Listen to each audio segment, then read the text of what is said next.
Bonjour, je suis aujourd'hui donc avec Thiago, que je Bonjour. vais. Bonjour Thiago, comment tu vas? Pas bien, bien, Bien, ça bien. va, ouais? Ouais, j'ai essayé de m'occuper comme tout le confinement, donc Oui, en ces temps un peu difficiles, oui, oui. À l'heure où nous tournons ce petit podcast, on est donc à la mi-avril, plus ou moins. Et donc je suis avec toi, Thiago, et tu vas nous parler aujourd'hui. Enfin, je vais te poser quelques questions plutôt à propos du syndrome d'Asperger. C'est bien comme ça qu'on dit, hein, je me trompe pas. c'est bien comme ça, ouais. Parce que c'est un syndrome, on va dire, que tu connais bien, et donc tu vas pouvoir nous en parler. Déjà, est-ce que tu veux nous faire une petite présentation de toi, Thiago, rapidement? J'ai 30 ans, je travaille, actuellement, donc D'accord. j'habite dans un appartement, donc voilà. OK. Et tu vis en France, hein? Ouais, je vis en France, ouais. OK, ça marche. Tac. Allez, bah, très bien. Est-ce que, bah, déjà pour commencer, tu peux nous définir, quel est le syndrome d'Asperger pour les personnes qui ne sauraient pas de quoi on parle? Alors c'est une forme. Donc c'est l'autisme, c'est un trouble du développement, donc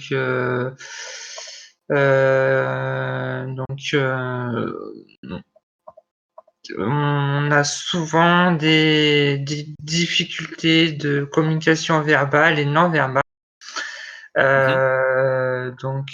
Ça dépend des types, des types d'autisme et après on a des comportements, répétitifs, et routiniers. On a quelques difficultés, d'intégration sociale, donc voilà, c'est ce qui définit, le syndrome, d'Asperger, D'accord. Est-ce que c'est quelque chose qu'on a dès la naissance? Ça peut se développer, plus tard? Comment ça se détecte? Comment ça se développe? Est-ce que tu sais? alors moi personnellement, j'ai détecté très, très tard, à mes 8 ans, donc ça peut se développer, ouais, dès tout de suite. Plus c'est détecté tôt, plus, la prise en charge est mieux prise en compte et hem parce que ça permet, à la fois, aux parents et puis à l'enfant de mieux se trouver. Parce que donc des fois, on peut se poser quelques questions et on se demande quel, pourquoi on est comme ça, pourquoi on a ce comportement-là. Donc plus tôt c'est détecté, mieux c'est. D'accord. Alors, je t'entendais parler donc d'une prise en charge. Tu disais au plus tôt c'est pris en charge, au plus c'est facile à traiter, si j'ai bien compris. Enfin, à traiter. Je sais pas si on dit comme ça, mais justement, comment ça se passe? Est-ce qu'il existe un traitement ou comment on aborde la Alors, maladie? j'ai un c'est pas forcément le mot exact traité, c'est vrai, mais c'est plus, comme c'est pas une maladie, c'est un c'est un trouble, donc c'est bien pour ça qu'au tout début, c'était souvent les psychiatres, qui nous prenaient en charge plus facilement parce que c'était pas encore actuellement pris en compte. Mmh. Heu, donc ouais, heu, Donc ouais, il y a pas en dehors d'aller voir peut-être un psychiatre, il n'existe pas forcément un traitement en si particulier? actuellement, si, c'est un peu mieux. Il y a des associations qui s'occupent de prendre en charge, les autismes, mais sinon, après, en général, c'est plus pour le handicap en général. Donc ça va être plus utilisé pour le travail D'accord. et donc il y a des associations donc qui gèrent ça. Donc il y a le SAMSA qui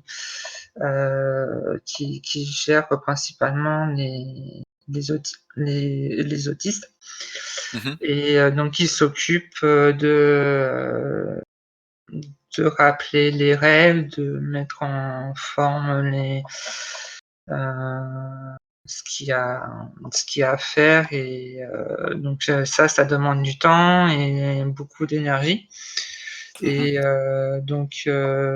Et sinon, après, c'est pour le handicap en général. D'accord. Ce sont des associations qui font principalement de l'accompagnement, on peut dire, à la limite? Ouais, de l'accompagnement quotidien, qui aide justement à la personne atteinte d'autisme de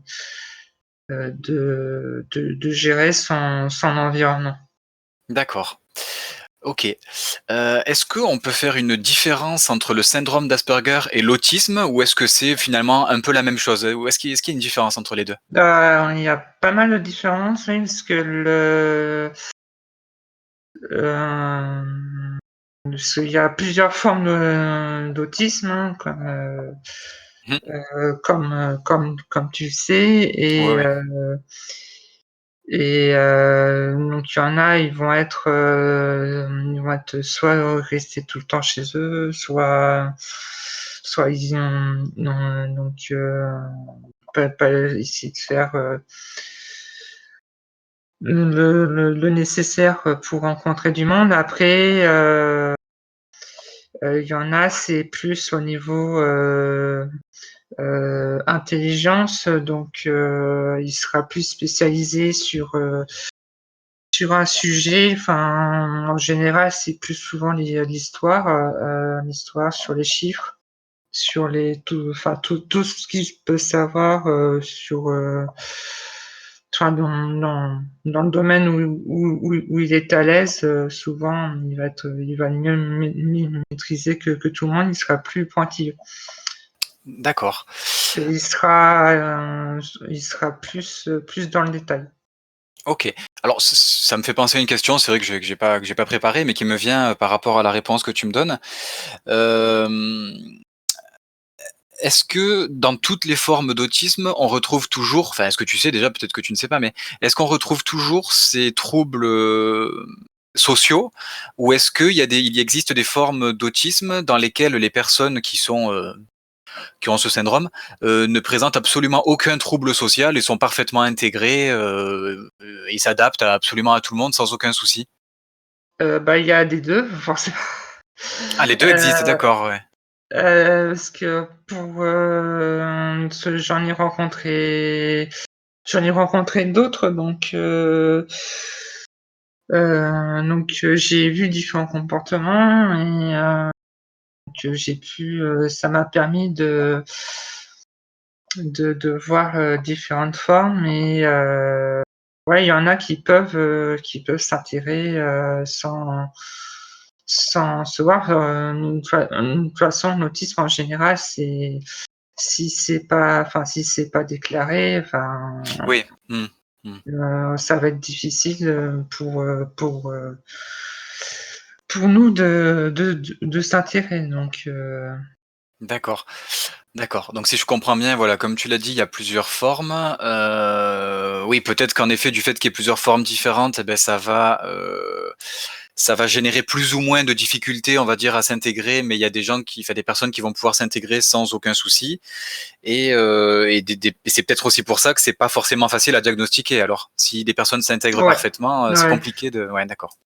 C'est souvent les parents, les accompagnants qui font les démarches nécessaires pour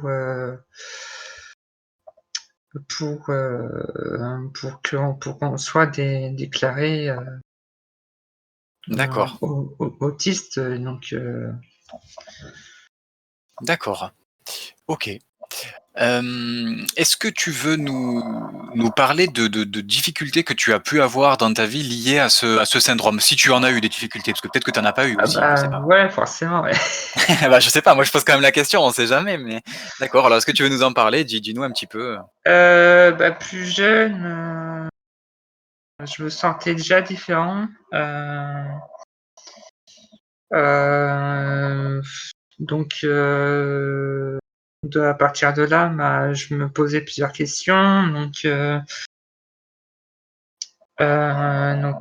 suis allé voir plusieurs fois des psychologues pour voir ce que j'avais. On n'avait pas trouvé, enfin, avec mes parents. Donc c'était compliqué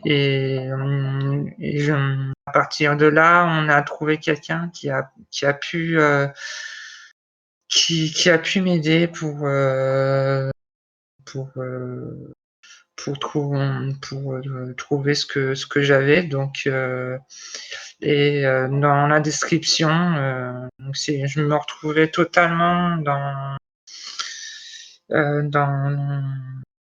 le syndrome d'Asperger. Euh, donc, et j'avais pas mal aussi de difficultés, d'intégration un petit peu. Je comprenais pas trop des fois les réflexions des autres. J'essayais souvent de mettre, de deviner le sujet principal, et donc ça demande beaucoup d'énergie. Oui, oui, oui, bien sûr. Et c'est pour ça que, enfin, durant toutes mes années scolaires, ouais, ça a été compliqué de pouvoir, de pouvoir se, se mettre avec les autres. Donc, même si j'ai pu avoir quelques copains d'école, des amis, D'accord.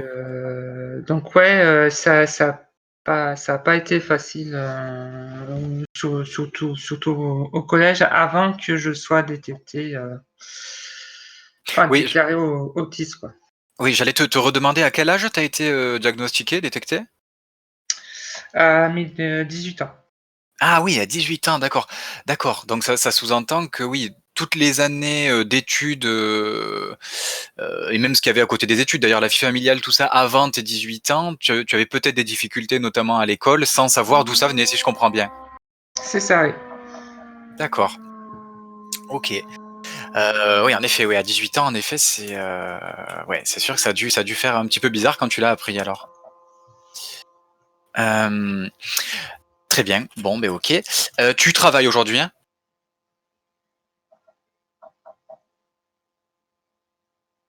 Tu m'entends?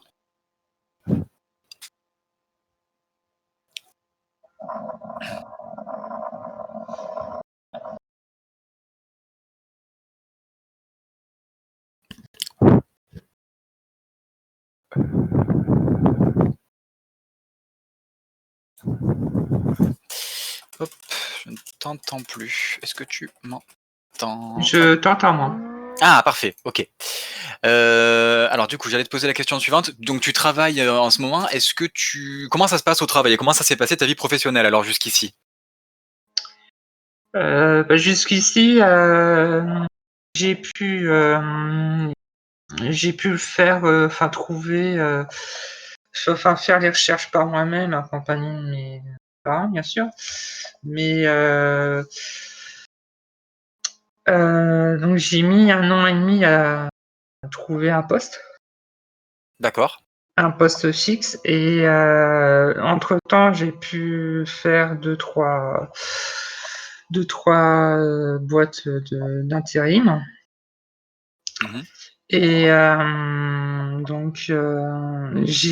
j'avais fait un test pour voir s'il y avait une différence si je déclarais si j'étais autiste. On sentait la différence quand on le disait ou quand on ne disait pas, quoi. Bah oui, c'est ce que j'allais te demander, oui. Est-ce que les tes employeurs étaient au courant et si oui, comment ça se passe alors? Et donc, on le dit à l'entretien. Au début, j'ai fait un stage de 3 4 mois donc qui était dédié pour les travailleurs handicapés. Oui. Donc ça, faut faire une demande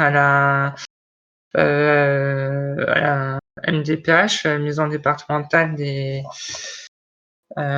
pour les travailleurs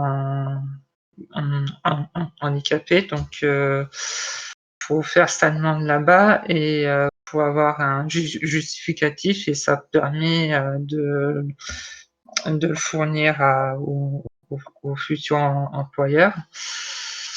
Et donc, tous les ans, il y a des forums Oui. où les entreprises recrutent des travailleurs handicapés, pas forcément que des autismes, parce que il y en a très peu qui ont, qui ont réussi à s'intégrer dans le monde du travail. Donc, c'est pour ça que c'est plutôt pour travailleurs handicapés en général. Mmh. Et pour moi, j'ai eu cette chance-là d'avoir eu un entretien et d'être embauché derrière. Et depuis, je travaille dans cette entreprise-là. Donc, l'intégration, ça s'est bien effectué. Donc, les collègues ont essayé de bien m'expliquer. Donc, puis s'il y avait besoin que je fasse une pause, je le demandais. Donc, l'intégration, ça s'est bien passé au début. Donc voilà, D'accord, ouais, ça t'a aidé à bien mettre le pied à l'étrier et ouais, à bien t'intégrer quoi, finalement? c'est ça, ouais. Et après pour l'évolution, bon, c'est un peu plus compliqué, parce que on cherche pas forcément, d'où, si on a besoin d'évoluer ou d'avoir des compétences en plus, D'accord. Ça te donne l'impression qu'on te laisse un petit peu, entre guillemets, «à la place où tu es» sans chercher à te faire monter en grade, par exemple? c'est ça, oui. Mais D'accord. dans la boîte, il n'y a pas enfin, il n'y a pas que moi, donc c'est c'est c'est rassurant, lui non à la fois. Donc il y a mes collègues qui sont touchés aussi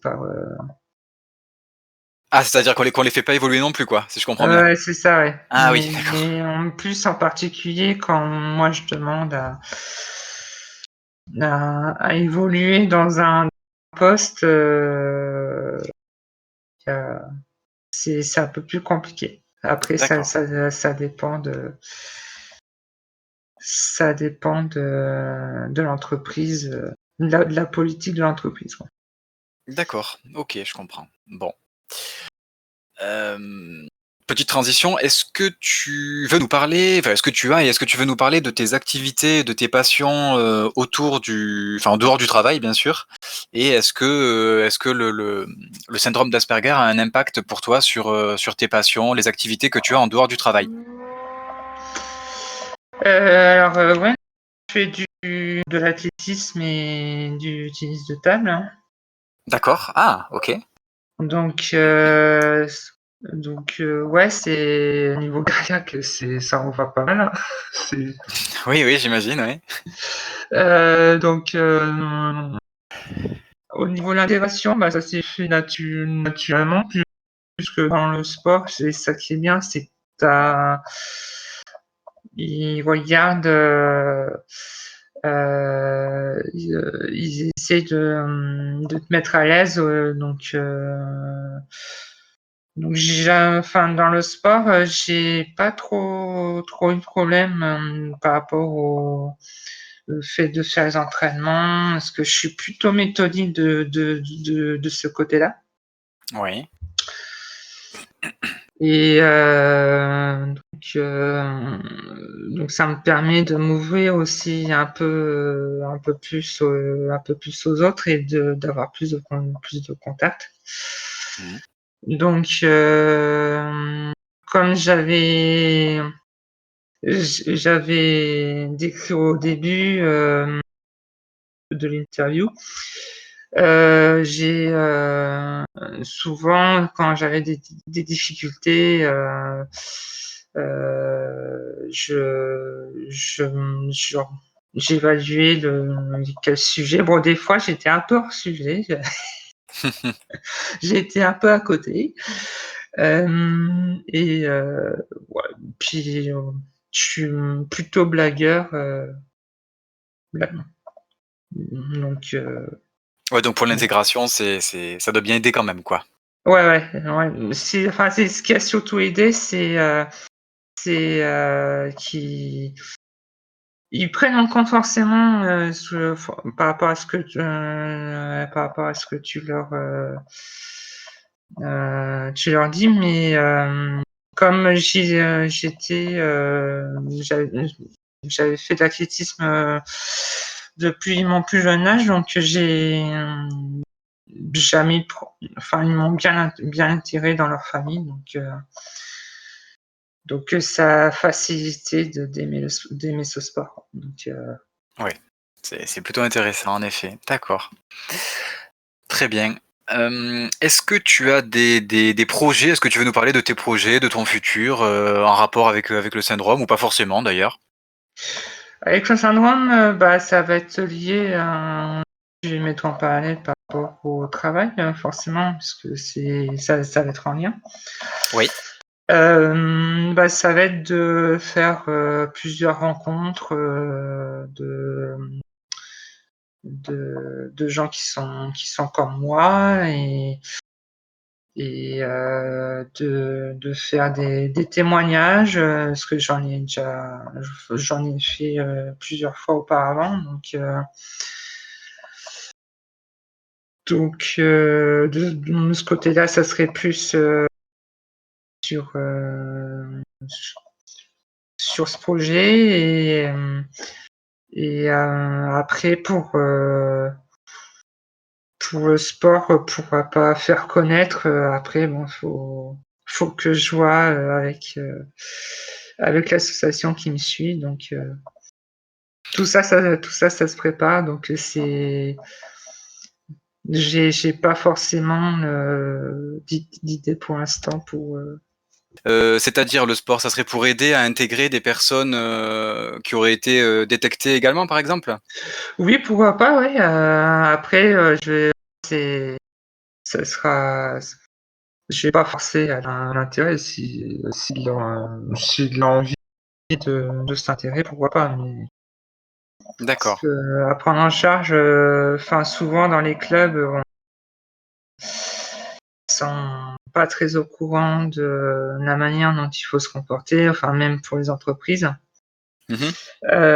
mais surtout dans le sport, donc on est plus ou moins autonome dans notre gestion de de l'entraînement, donc c'est ça c'est ça élucidé, donc pourquoi pas, à l'avenir,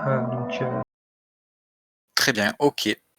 Hem, avec l'expérience que tu as et avec le recul que tu as donc, maintenant, est-ce qu'il y a des conseils ou des choses que tu pourrais dire aux personnes qui ont été détectées plus récemment, par exemple? bah, mon conseil, c'est de ne pas baisser les bras, de que, faut se battre tout le temps, ne et faut pas hésiter à, aller voir d'autres personnes que nous, qui sont atteints de l'autisme Mmh. et donc aller dans les associations, donc c'est c'est le seul conseil que je peux donner. Après, pour l'intégration, bah, c'est en fonction de l'expérience, donc de chacun. Mmh. C'est pour l'instant, c'est les conseils que je peux donner, D'accord, ouais, de ne pas s'isoler et aller vers les autres, pour se faire aider, par exemple, ou ne serait-ce que pour s'intégrer, quoi, c'est finalement. ça, ouais, puis ne stress que de pas être coupé du monde, hein. C'est très important de Mmh. de pas se sentir seul et donc c'est mon sport, m'a aidé justement, à aller d'avant que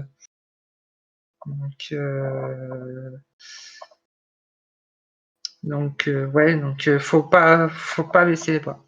D'accord. OK. Bah, écoute, ça va être bon pour moi. Est-ce que tu veux rajouter quelque chose peut-être? À ce qu'on n'aurait pas dit? Bah, de mon côté non, mais pas non par rapport au sujet, enfin, je trouve que c'est pas mal de faire des interviews